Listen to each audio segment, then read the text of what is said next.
Kom in hier. Dan slaan we nog. Aziz, kom in hier. Dan slaan we nog maar. Aziz, kom in hier.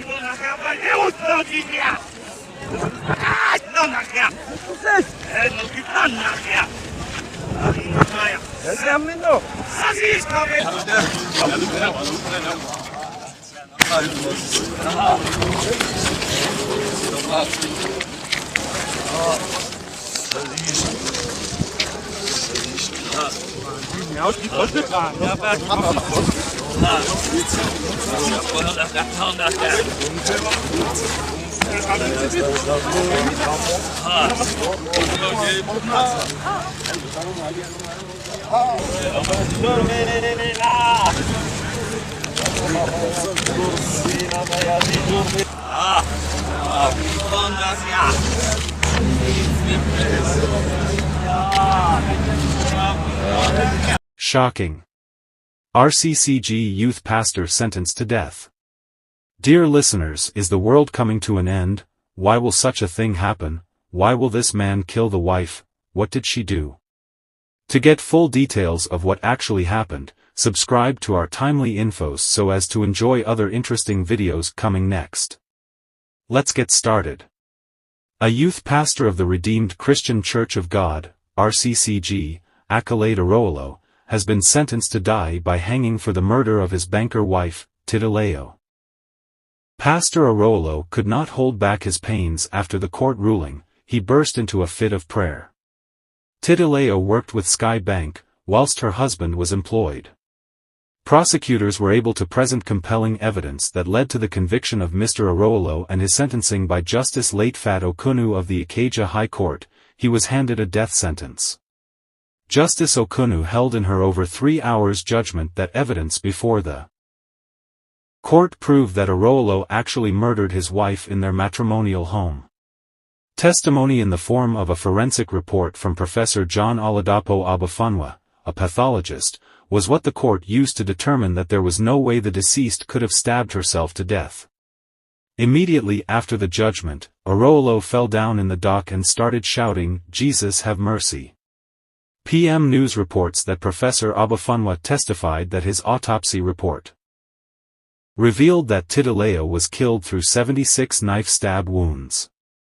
There were claims by Pastor Arowolo, suggesting that his wife was possessed and inflicted injuries on herself.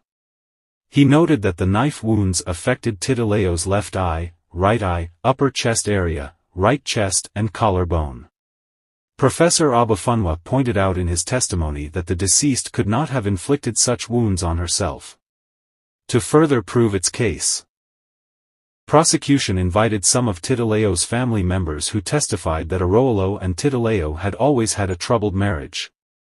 The family members included Titilayo's father, George Oyakire, sister, Ige, and mother-in-law, Mrs. Adetown Yesaid Oyakire.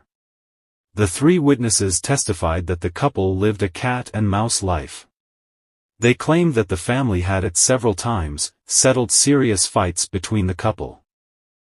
None of the witnesses however saw what actually happened on the day Titilayo died. The Herald reports that Arowolo's co-tenant, Adewale Adeyemi, also gave evidence in the case. Arowolo's parents testified that their son was incapable of murder. Adeyemi in his evidence said that on the day of the incident he heard a loud noise when he was in his apartment and later saw Arowolo rushing out with a deep cut in his palms.